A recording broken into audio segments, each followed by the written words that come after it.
Vitamin C ఎక్కువగా వాడితే skin చాలా డ్రైగా అయిపోతుంది అంటున్నారు కదా. మరి విటమిన్ సి చాలామందిమే వాడుతూ ఉంటాం, సజెస్ట్ చేస్తూ ఉంటారు కదా, ఎందుకని అలా చెప్పారు అని అడిగారు మా కామెంట్ సెక్షన్లో. విటమిన్ సి మనకు చాలా మంచిది మా. ఇమ్యూనిటీ బూస్టప్ అవుతుంది, కొల్లాజన్ పెరుగుతుంది, హెయిర్కి మంచిది. సో యాంటీ ఇన్ఫ్లమేటరీ లాగా కూడా పనిచేస్తుంది అది. ఇలా చెప్పుకుంటూ పోతే ఎన్నో అడ్వాంటేజెస్. కానీ మనం ఏం చేస్తున్నామంటే ఈ మధ్యకాలంలో అవేర్నెస్ ఎక్కువైపోయేసి ప్రతి విటమిన్ని చాలా ఎక్కువగా తీసుకుంటూ ఉన్నాం. ఇది డేంజర్. ముఖ్యంగా oil soluble vitamins A, D, E and K అసలు ఎక్కువ తీసుకోకూడదు, డాక్టర్ సలహాతోనే తీసుకోవాలి. ఒకవేళ తీసుకున్న సంవత్సరంలో 2-3 సార్లు మాత్రమే సప్లిమెంట్ తీసుకోవాలి కొన్ని రోజులు. ఇకపోతే B complex and C vitamin water soluble vitamins. కానీ మీరు మరీ ఎక్సెస్లో తీసుకుంటే మీకు చాలా సైడ్ ఎఫెక్ట్స్ ఉంటాయి మా దానివలన. చాలామంది చెప్తారు వాటర్ సాల్యుబుల్ విటమిన్ కదా, యూరిన్ ద్వారా వెళ్ళిపోతుంది కదా అని చెప్పేసి. నిజమే, కానీ మనం చాలా చాలా ఎక్కువ తీసుకుంటున్నాం ఈ రోజుల్లో. టాపికల్ అప్లికేషన్ గురించి అంటే మొహం మీద పూయడం గురించి వదిలేసేయండి, కానీ స్కిన్ మీద అప్లై చేసే వాళ్ళకు కూడా చెప్తున్నాను. విటమిన్ సి సీరంకి ఉండే ముఖ్య లక్షణం ఏంటంటే ఆక్సిడైజ్ అవుతుంది. దాని వలన మీరు ఎండలోకి వెళితే ఒక్కొక్కసారి చాలా సైడ్ ఎఫెక్ట్స్ వస్తాయి. మీరు బ్రైట్గా వచ్చే బదులు డార్క్గా అయిపోతారు, గమనించుకోండి. మేమైతే అసలు సజెస్ట్ చేయం మా విటమిన్ సి సీరంని బయటకు వెళ్ళేటప్పుడు.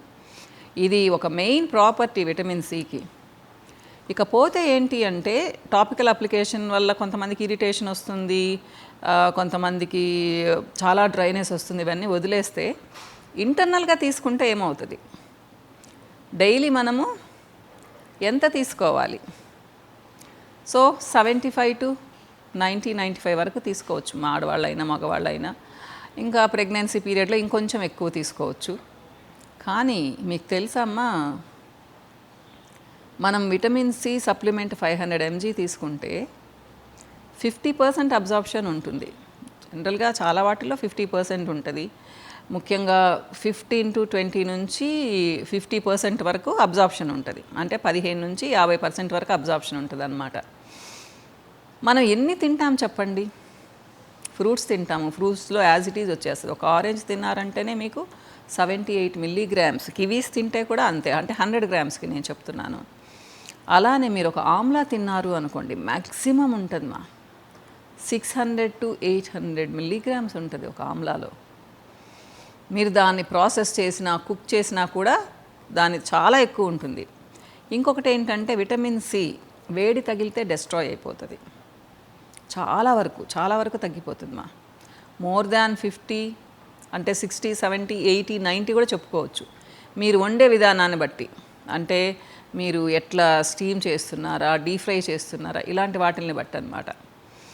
కాబట్టి మనం యాజ్ ఇట్ ఈస్గా తినేవేముంటాయి, మ్యాంగో ఉంటుంది, ఫ్రూట్స్ ఉంటాయి, మేజర్లీ ఇంక అంతే. వెజిటబుల్స్ మనం ఎలాగో కుక్ చేస్తాం కాబట్టి తిన్నందువలన, అంటే వెజిటబుల్స్, ఫ్రూట్స్, కర్రీస్ తిన్నందువల్ల పెద్ద నష్టం లేదు. ఎవరైతే సప్లిమెంట్స్ వేసుకుంటారో వాళ్ళు గమనించుకోండి. ఎందుకు అంటే మీరు ఎక్సెస్ తీసుకున్నారు అంటే లూజ్ మోషన్స్ అవుతాయి, స్టమక్ అప్సెట్లు అవుతాయి, హార్ట్ బర్న్ ఉంటుంది, గుండె పట్టేసినట్టు ఉంటుంది, నాజియేటింగ్గా ఉంటుంది. అన్నిటికంటే ముఖ్యంగా నిద్ర పట్టదు మా.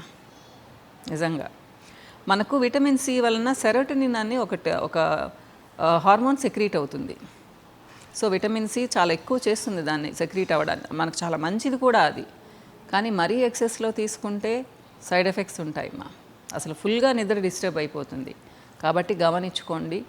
విటమిన్ సి తీసుకోండి, కానీ లిమిటెడ్ అమౌంట్స్లో తీసుకోండి. మంచిది కదా, నా స్కిన్ భలే వస్తుంది, నా హెయిర్ భలే వస్తుంది, నా స్కిన్ మీద ముడతలు తగ్గిపోతాయని ఎక్కువగానే తీసుకున్నారు అంటే రాంగ్ వేలో పనిచేస్తుంది. ఓకే అమ్మా, ఏదైనా డౌట్స్ ఉంటే కామెంట్ సెక్షన్లో పెట్టండి, క్లియర్ చేయడానికి ట్రై చేస్తాను.